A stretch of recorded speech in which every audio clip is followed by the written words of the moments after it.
Bismillahirrahmanirrahim. Assalamualaikum warahmatullahi wabarakatuh.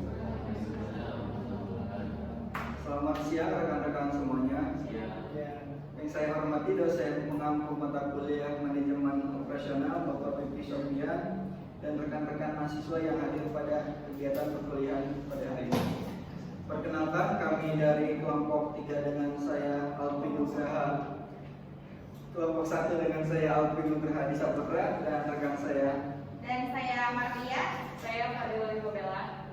Kami di sini akan mempresentasikan hasil diskusi kami tentang manajemen koperasi yang akan dibagi menjadi 3 pemaparan. Yang pertama akan disampaikan oleh saya sendiri.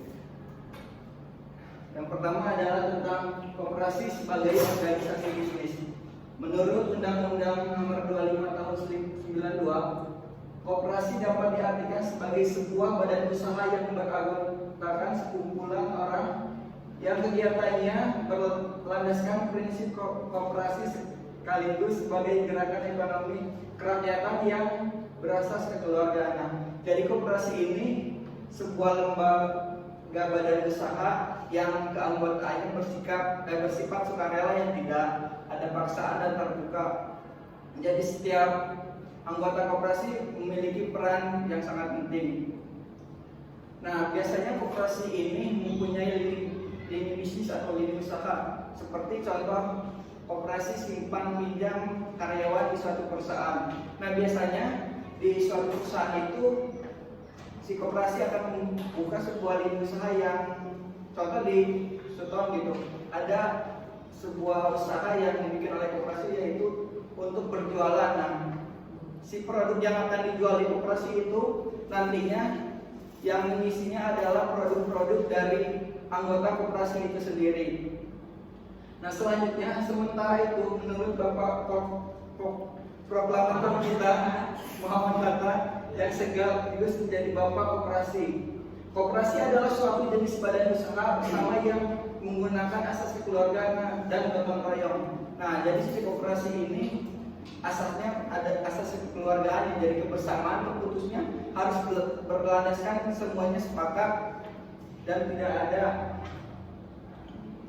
ada satu pihak yang terlalu kuat gitu. Jadi kesepakatan diambil atas musyawarah bersama. Selanjutnya, peran koperasi dalam perekonomian suatu negara. Koperasi memiliki peran penting dalam perekonomian negara dengan memfasilitasi pemberdayaan ekonomi masyarakat, menciptakan lapangan kerja, meningkatkan kesejahteraan, dan memperkuat kemandirian ekonomi. Melalui koperasi, ekonomi yang inklusif, adil, dan berkelanjutan dapat terwujud yang berkontribusi pada pembangunan ekonomi secara keseluruhan.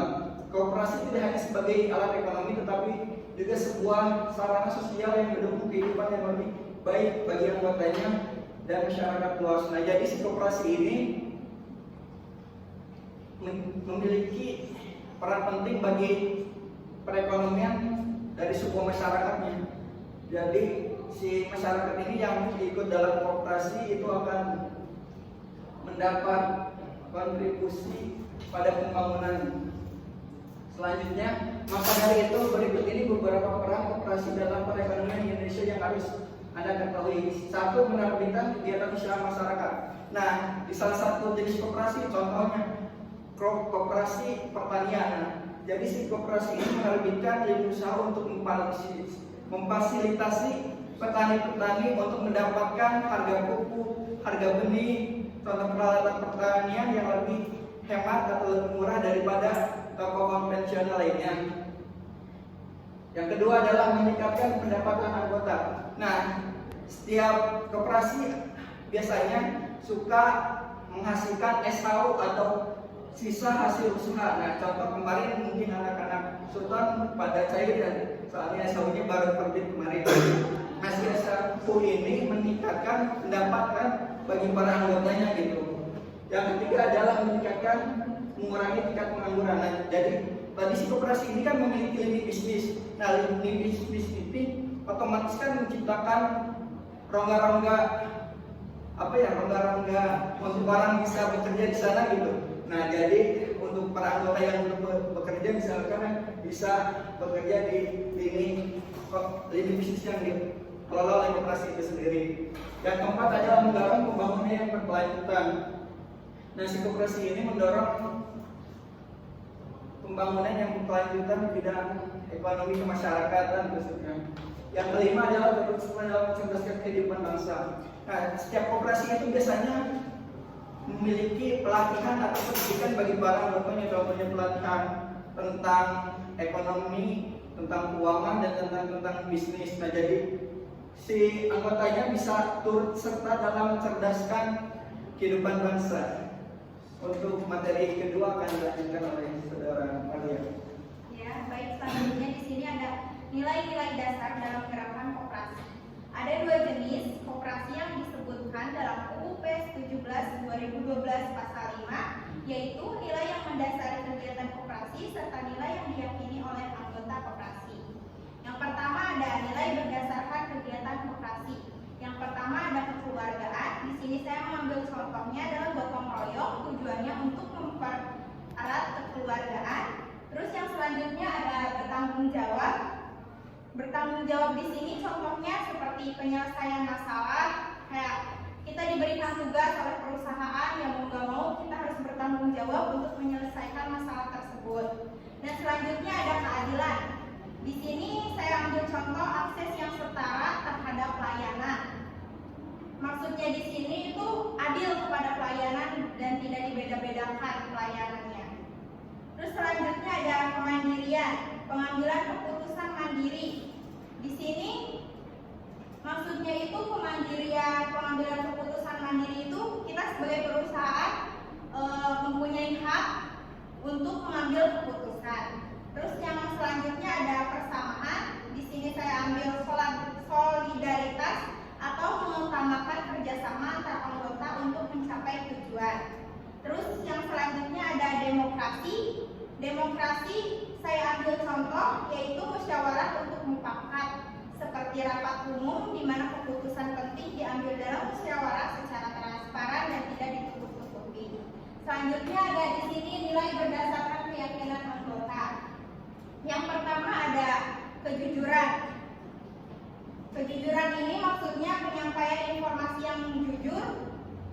Misalnya ada masalah dalam keuangan atau ada kesulitan dalam pekerjaan, itu bisa berbicara dengan jujur untuk mencari solusi. Yang selanjutnya ada keterbukaan. Maksudnya di sini saya ambil contoh laporan keuangan transparan yang jelas dan secara terbuka melalui rapat anggota. Jadi kita melakukan rapat anggota untuk menyelesaikan masalah yang terbuka. Selanjutnya di sini ada tanggung jawab.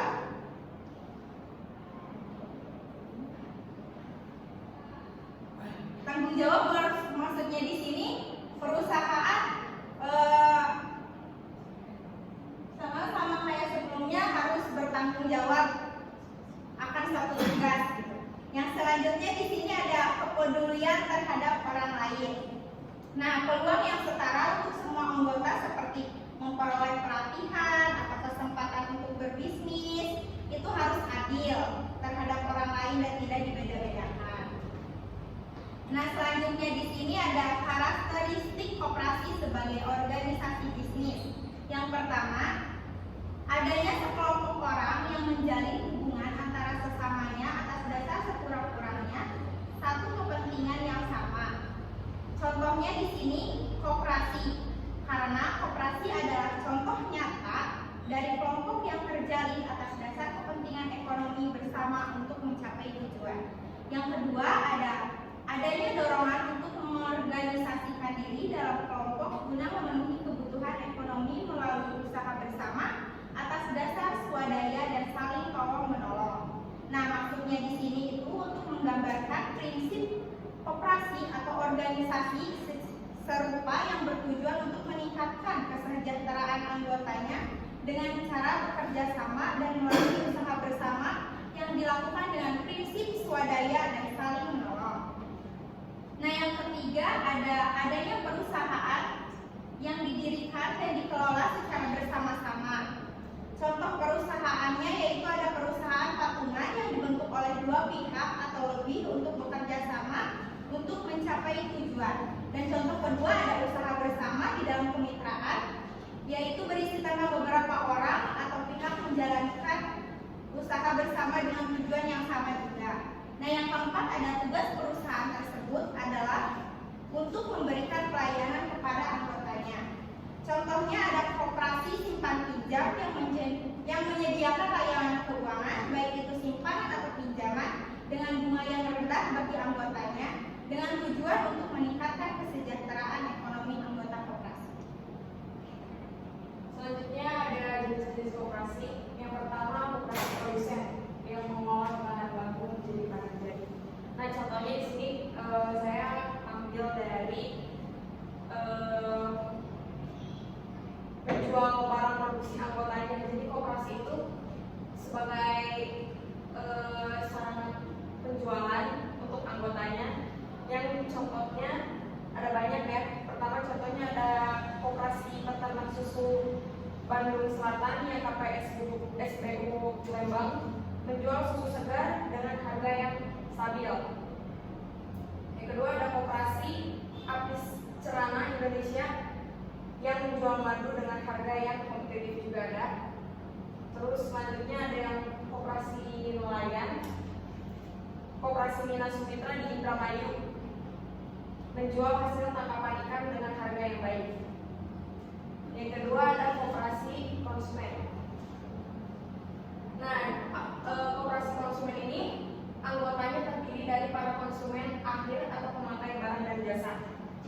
Jadi bisa dibilang koperasi konsumen ini dari anggota untuk anggota. Jadi contohnya di sini ada koperasi pegawai negeri atau KPM, ada koperasi pegawai Republik Indonesia yang menyediakan HTK, seragam dan sembako bagi pegawai negeri sipil atau PNS, dikelola oleh anggota dan untuk anggota juga. Yang ketiga ada koperasi pemasaran, berfokus pada pemasaran produk. Jadi di sini koperasi itu berperan sebagai apa ya? Perantara antara produsen dan konsumen. Dia berfokus untuk memasarkan produk dari anggotanya ke pasar luas atau dagang atau serikat dagang atau yang lain-lainnya. Contoh koperasi peternak susu sapi yang tadi yang saya bilang yang di Lembang, Bandung, yang menggunakan dan menjual susu dari peternak ke industri pengolahan susu. Yang keempat ada koperasi simpan pinjam, memberikan layanan pinjaman dan simpanan. Nah, koperasi ini untuk membantu anggota yang sedang kesulitan. Contoh kayak koperasi simpan pinjam dan pembiayaan syariah BMT yang ada di Majalengka, yang menyediakan akses permodalan bagi UMKM di Majalengka. Kedua ada contoh dari koperasi unit desa Kabupaten Majalengka juga yang mendukung kesejahteraan masyarakat perdagangan di sektor pertanian, peternakan, dan perdagangan hasil bumi lainnya. Yang kelima ada koperasi jasa menyediakan berbagai layanan. Koperasi jasa saya ambil contoh dari koperasi Mitra Jasa Majalengka yang pernah beroperasi di Majalengka, yang sebelum kita ada apa namanya itu HP, laptop, itu ada disebut wartel atau warung telekomunikasi. Di situ ada jasa untuk menyediakan itu, tapi sekarang kayaknya sudah nggak ada, yang jarang dia ditemui. Terus yang kedua ada contoh koperasi asuransi untuk para anggotanya. Dan selanjutnya kesimpulan yang kita bisa ambil dari rekan-rekan saya sampaikan juga, bahwa kekayaan yang terkumpul dari anggota koperasi ini bisa digunakan untuk modal usaha koperasi lainnya dengan tujuan membantu anggota dalam meningkatkan kesejahteraan ekonomi mereka melalui sistem yang berbasis pada nilai kekeluargaan dan solidaritas serta mengikuti prinsip koperasi seperti keadilan dan transparansi.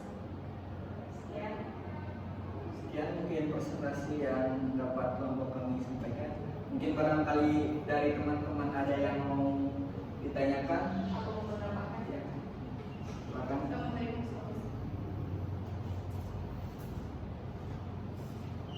Tidak ada?